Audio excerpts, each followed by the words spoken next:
नमस्कार। हर बार हम आते हैं आपके पास और यही कहते हैं मुद्दे वही जो आपको हमको छूते हैं। हर वो मुद्दे जो आपको और हमको छूते हैं हम उन्हीं पे काम करते हैं, क्योंकि आप ही हैं जो साधारण को असाधारण बनाते हैं। आज हम आए हुए हैं, ये इन मुद्दों पे हम काम कर रहे हैं। अभी थोड़ा राजनीतिक दलों को लेके काम कर रहे हैं कि सामने 2021 में विधानसभा इलेक्शन आने वाला है। तो इसको मद्देनज़र रखते हुए हम हर राजनीतिक दल के पास जा रहे हैं सुनने के लिए, समझने के लिए वो क्या बोलना चाहते हैं वो आप तक पहुंचा रहे हैं। क्योंकि देखिए, एक बात हम ये भी कहना चाहेंगे, पत्रकारिता का मतलब ये नहीं है कि जो हुक्मरान है सिर्फ उनको गाली दिया जाए। ये पत्रकारिता शायद नहीं हो सकती है। पत्रकारिता है सही मुद्दों को सही दिशा में सही तरीके से आप तक पहुंचाना। तो इस पत्रकारिता को जारी रखते हुए हम हर बार हर जगह पे यही बात करते हैं। हम ग्राउंड जीरो से रिपोर्टिंग करते हैं। इस मुद्दे को लेके आते हैं कि ये मुद्दा जो आपका और मेरा मुद्दा है। इस सिलसिले में आज हम आए हुए हैं जिस शख्सियत से हम आपको रूबरू कराएंगे वो उनसे पहले भी हम मिल चुके हैं, बात कर चुके हैं, फारिद खान साहब। लेकिन फारिद खान साहब का एक नया चेहरा भी आया है। वो अब टीएमसी के माइनॉरिटी सेल के जनरल सेक्रेटरी बन गए हैं। तो सर, आपका बहुत स्वागत है हमारे चैनल में। हम तहे दिल से आपका शुक्रिया अदा करते हैं, आपने अपना वक्त दिया। सर, पहला शब्द जो मैं प्रश्न आपको करना चाहूँगा, सर, ये जो टीएमसी के आप जनरल सेक्रेटरी बने माइनॉरिटी सेल के, आप क्या करना चाहते हैं? देखिए, राजनीति में करने सबसे पहले आने का मकसद तो ये होता है कि जन सेवा, जनता की सेवा। तो उसके लिए किसी न किसी को एक प्लेटफॉर्म की ज़रूरत होती है। हालांकि अपने आप पर्सनल प्लेटफॉर्म भी होते हैं और किसी पार्टी से जब आप जुड़ते हैं तो उसके ज़रिए आप बहुत से लोगों को काम कर सकते हैं। आमतौर से बड़े लोगों का तो काम हो जाता है, जो बिलो पॉवर्टी लाइन बीपीएल में लोग जो रहते हैं उनके काम में मुश्किल आती है। जिन लोगों से हम लोगों का बराबर का जनसंपर्क होता है, तो किसी के काम अगर आ जाए किसी भी माध्यम से तो खुशी होती है। इसीलिए हम सब लोग किसी भी सोशल चीज़ों से या राजनीतिक पार्टियों से जुड़ते हैं।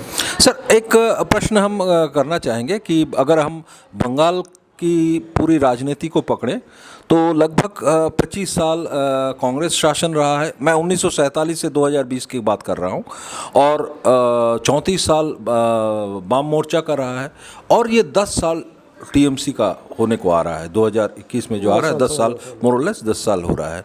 तो ये जो 27% हमारे मुसलमान भाई और बहन हैं, तो इन पे हर जो हुक्मरान आए हैं उन्होंने हुक्म किया है और वो बोले हैं कि हम इनकी तरफ हैं, उनकी तरफदारी किए हैं, लेकिन आंकड़े कुछ अलग बोल रहे हैं। अगर आप देखते हैं अर्बन बंगाल को देखें, जहाँ पे 80% मुसलमान, सिर्फ 5,000 हर दिन का रोज का इनकम है उसका, जो उससे आंकड़े नहीं बढ़ रहे हैं। और कहीं ना कहीं 38% हमारे जो मुस्लिम भाई हैं वो सिर्फ 2,500 में अपना कर रहे हैं। कहीं ना कहीं ये जो सोशियो इकोनॉमिकल स्ट्रक्चर जो है वो बढ़ा नहीं जितना बढ़ना चाहिए था। क्योंकि अगर हम इसको पकड़े तो सच्चार कमेटी, जस्टिस सच्चार कमेटी रिपोर्ट बनी थी जो 2005 में बनाई थी मनमोहन सिंह जी ने की सरकार ने, और 2006 में उन्होंने रिपोर्ट दिया था। 2006 में कहा था कि हमारे जो मुसलमान भाई हैं, माइनॉरिटीज़ हैं, उनका बंगाल में हालात बहुत ही ख़राब है। हाँ, हालात हुए हैं अच्छे, लेकिन कितने हुए सर ये आप हमसे अच्छा जानते हैं। तो इस पे आप क्या कहना चाहिए? जस्टिस राजेंद्र प्रसाद सच्चर जी की रिपोर्ट आई थी, उसको पढ़ा भी गया था। और जब दीदी ने शपथ ली थी, शपथ लेने के फ़ौरन बाद ही जस्टिस राजेंद्र प्रसाद सच्चर जी को बंगाल में इनवाइट किया था, टाउन हॉल में एक मीटिंग करके उनको बताया भी था कि देखिए हमने ये तरह के प्रोग्राम्स रखे। उन्होंने अप्रूव भी किए थे कि ठीक है ये बहुत अच्छे प्रोग्राम हैं। और उन्होंने हमारी दीदी श्रीमती ममता बनर्जी, जो हमारे बंगाल के चीफ मिनिस्टर भी हैं, उन्होंने बोला था कि और भी आप बताएं कि और क्या क्या करना है। तो उन्होंने बोला था ये जो कर रहे हो प्रोग्राम, इसको पहले इम्प्लीमेंट करो और भी जो हो सके करो। क्योंकि हमारी दीदी सिर्फ मुसलमानों की नहीं, जनदर्दी हैं, किसी की भी मुसीबत होती है उनमें सामने रहना चाहते हैं। तो काम काफ़ी किए गए। लेकिन जिस तरह से आप जानते हैं कि 34 साल सीपीएम की सरकार रहने से पहले 25 साल लगातार कांग्रेस की सरकार रही, उसके बाद 34 साल इनकी रही, तो आप अंदाज़ा लगा लीजिए कितने साल ये हो। अब दीदी को 9 साल हुए हैं। तो जितना भी काम हो सका हमने किया है। लेकिन ये जो 50-60 साल के जो काम है, एक दिन में तो नहीं होता। सर एक्चुअली मैं आपको थोड़ा सा एक आंकड़ा भी देता हूं कि 2016-17 में आपका जो माइनॉरिटी फेडरेशन किया फाइनेंस कॉरपोरेशन का, उनका बजट भी 2500 करोड़ एलोकेट किया है ममता सरकार ने, और 97% ऑफ द मुस्लिम लोगों को ओबीसी का दर्जा दिया ताकि उनको बेनिफिट भी मिले। ऐसा नहीं है कि काम नहीं हुआ, लेकिन जो होना चाहिए था, जितना होना चाहिए था, उससे बहुत कम हुआ। इस पे आप क्या कहना चाहेंगे सर? इसमें कहीं ना कहीं हमारे सेल की हमारी कुछ भूल रही होगी, उसको स्वीकार करते हैं, लेकिन अभी हम ये काम कर रहे हैं।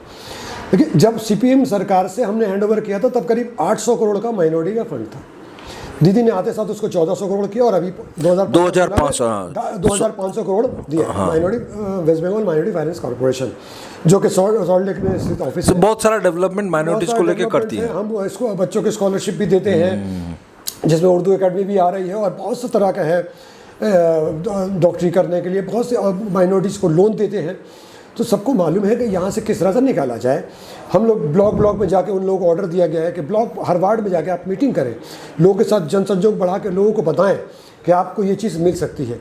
आपको पर्सनल बिजनेस करने के लिए छोटा मोटा लोन चाहिए, वो मिल सकता है। बड़ा लोन चाहिए तो उसके ये क्राइटेरियाज़ हैं। किसी को स्कॉलरशिप चाहिए उसके लिए है, किसी को डॉक्टरी करनी है, इंजीनियरिंग करनी है, सबके लिए लोन दिया जा रहा है।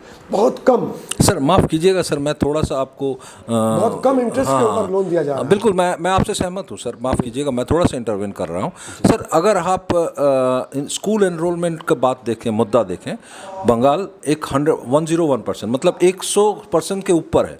मतलब नेशनल एवरेज से भी ज़्यादा है बंगाल में स्कूल एनरोलमेंट का। कोई भी अगर सोसाइटी को माना जाता है, बेंचमार्क पकड़ा जाता है, तो वहाँ पे ये प्राइमरी स्कूल और सेकेंडरी स्कूल्स में एनरोलमेंट को एक बेंचमार्क पकड़ा जाता है, जिस बेंचमार्क में कहीं ना कहीं बंगाल की सरकार बहुत आगे काम कर रही है। लेकिन अगर आप स्कूल ड्रॉप आउट देखते हैं तो उसमें 20% ड्रॉप आउट माइनॉरिटी सेगमेंट में आ रहा है। क्या इस मुद्दे पे माइनॉरिटी सेल के सेक्रेटरी होने के नाते आप कुछ तवज्जो दीजिएगा? देखिए, इस जब कोई भी चीज़ हम लोग के ध्यान में जब लाई जाती है तो हम लोग पूरा उस पर ध्यान देते हैं, और आपने जब ये बात बताई है तो हम लोग इस पर ख़ास ध्यान देंगे, देखेंगे ऐसा क्यों हो रहा है। हालांकि हमारी सरकार की, हमारी दीदी की, श्रीमती ममता बनर्जी की हर भरपूर कोशिश है कि सभी कम्युनिटी आगे बढ़े, ख़ास तौर से माइनॉरिटी।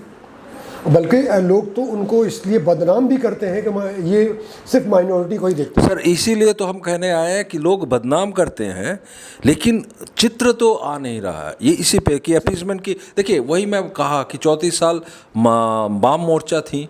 वाम मोर्चा भी हर बात बोलते हैं कि हम हमारे मुसलमान भाइयों के बहुत सारे करीब हैं, वो हमारे दिल के करीब हैं, लेकिन आंकड़े कुछ अलग बोल रहे थे। ये 34 सालों में उन्होंने जो किया है शायद उतना नहीं किया। अगर आप सरकारी मुलाजिमात में देखते हैं, वहाँ पे भी आंकड़े सही नहीं बोल रहे हैं। मैं तो आपको कह रहा हूँ ना कि जो 60 साल का जो गैप था वो 5 या 7 साल में गैप पूरा भरा नहीं जाएगा। लेकिन आप देखिए, कोशिश जारी है। जहाँ कोशिश होती है तो कामयाबी वहीं मिलती है। और कुछ दूसरी पार्टियां हैं वो बीच में इंटरप्शन डालती हैं कि बस इनका ध्यान किस तरह से घुमा दिया जाए। और हमारी दीदी की अच्छी कोशिश ये है कि सिर्फ माइनॉरिटी की निगाह से नहीं देखती, जनरल लोगों की निगाह से देखती हैं। अगर कुछ कमजोरी रह गई तो वो हमारे सेल की, हमारे नेताओं की, माइनॉरिटी सेल के नेताओं की कमजोरी रही होगी। हालांकि हमारी मैडम ममता बनर्जी ने पूरी कोशिश की है लोगों को बराबर का इंसाफ मिले। जिस तरह से उन्होंने इमाम लोगों को भत्ता देने की कोशिश की, जो कि हमारे वक्फ के अंदर से होता हुआ आता है, वक्फ बोर्ड, उसी तरह से उन्होंने पुरोहित को भी देने का फैसला किया। तो वो किसी एक को नहीं, वो एक आंख से सबको बराबर से देखना चाहती है। सर अभी 2021 का इलेक्शन आ रहा है, अभी हाल ही में बिहार का इलेक्शन, मैं थोड़ा सा मुद्दा घुमा रहा हूँ क्योंकि वक्त की कमी है, तो हम लोग थोड़े मुद्दों को पकड़ लेते हैं। तो इलेक्शन आया है, बिहार का इलेक्शन भी आया है। इसमें एक राजनीतिक दल का नाम बहुत उभर के ऊपर आया है, AIMIM, जिसके प्रेसिडेंट हैं हमारे माननीय श्री अवासुद्दीन अवैसी जी। तो उनके चलते बिहार में कहीं ना कहीं अभी जो सरकार बनी है, कहीं ना कहीं शायद उनके चलते, क्योंकि जो महागठबंधन के लोग बोल रहे हैं कि अगर ये AIM नहीं होती तो शायद कुछ चित्र अलग होता, तो वो AIM बंगाल में भी आ रही है। अब इस पे आप क्या कहना चाहेंगे? देखिए, इस पर मैं यही बात कहना चाहूँगा कि AIM आए, BJP आए, शिवसेना आए या कोई भी पार्टी आए, हम आए या VIP आए, पार्टियां जिन्होंने इलेक्शन कमीशन में रजिस्ट्रेशन कराया है उनके पास हक है कि वो कहीं भी जाके इलेक्शन लड़े। और हर आदमी अपने हिस्से का केक खाना जानता है, वो चाहे जिस कीमत पर भी हो, चाहे जैसे भी हो। तो मैं किसी पे ताकीद नहीं करना चाहूँगा कौन क्या है नहीं है। ये मैटर जो वहाँ के जो वोटर हैं उनको डिसाइड करना है कि उन्हें वोट किसको देना है, उनका अपना वोट बर्बाद ना हो जाए। जैसा कि मैं आपको बताऊँ एक बात कि जब से बिहार का गठन हुआ है, आप बिहार सरकार में तब से लेकर अभी 2 दिन पहले तक कोई भी सरकार बना तो माइनॉरिटी, क्योंकि आपने माइनॉरिटी की बात की है तो मैं माइनॉरिटी की बात बता रहा हूँ कि माइनॉरिटी के 4 से 5 मंत्री हुआ करते थे, यानी कि एडमिनिस्ट्रेशन में आप एक हिस्सा हुआ करते थे। आज AIMM बोलिए या चाहे जो भी बोलिए, इस तरह के लोग आए हैं। शायद माइनॉरिटी को बहुत खुशी मुझे होगी कि मेरे लोग आए, मैं इनको वोट दूँ, लेकिन अपनी गलती की वजह से उन्होंने कुछ वोट देख के तो उन्हें जिता दिया, उनकी दुकान तो चल गई, उनके वोट भर गए, लेकिन माइनॉरिटी का सही मायने में नुकसान हुआ है। आज पहली बार माइनॉरिटी का उस एडमिनिस्ट्रेशन में कोई रिप्रेजेंटेशन नहीं है, जो माइनॉरिटी के लिए सबसे बड़ा नुकसान है। बिल्कुल सही कह रहे हैं। इसलिए मैं हाथ जोड़कर, हालांकि हमारे बंगाल के वोटर बहुत ही समझदार हैं, यहाँ पर यूपी बिहार के हिसाब से नहीं चलता, यहाँ पर बहुत सोच विचार करके लोग वोट डालते हैं। तो आपका अपना एक भी वोट हो उससे बर्बाद मत होने दीजिएगा। मैं यही उनसे हाथ जोड़कर निवेदन करूँगा। और यहाँ के लोग इतने समझदार हैं, मैं भी ये बात जानता हूँ कि कहीं किसी भी तरह से आपका वोट बर्बाद ना हो। तो सर एक्चुअली ये जो माइनॉरिटी सेल है, अभी आज के जो राजनीतिक माहौल बना हुआ है, 2021 का जो इलेक्शन आ रहा है, कहीं ना कहीं इसका जो दायित्व है ये बहुत ज़्यादा बढ़ जा रहा है।